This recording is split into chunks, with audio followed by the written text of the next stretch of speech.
আতঙ্ক তো রয়েছেই, বাঘের ভয়, তো বাঘকে সকালেই ভয় পায়। ধরুন বাচ্চাদেরকে নিয়ে যাচ্ছি ওপারে, তো ওনারা সাহস দিচ্ছেন যে না, বাঘিনী এখনো আসেনি, ওর একটা রবারও হয়েছে, এখন ওনাদের সাহসেই যাচ্ছি।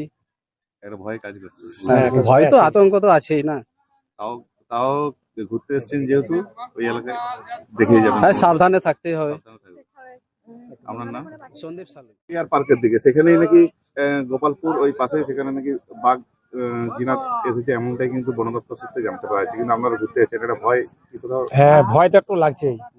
কি করবো, এই বাচ্চাদের নিয়ে বছরের সেই ডিসেম্বর বা এন্ডিং এ জানুয়ারিতে কিছুদিন ছুটি পাওয়া যায়, একটু বলে এনজয় করে আসি।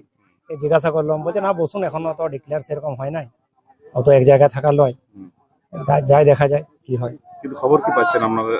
খবর ফেসবুকও দেখলাম, ওখানে জিজ্ঞাসা করলাম, বলছে না না এখানে সেরকম নাই, তো দেখুন যাচ্ছে আপনাদের সামনে কত ভোট আসছে, দেখা যাক কি হয়। ভয় হ্যাঁ, ভয় তো আছে। ভয় তো আছে।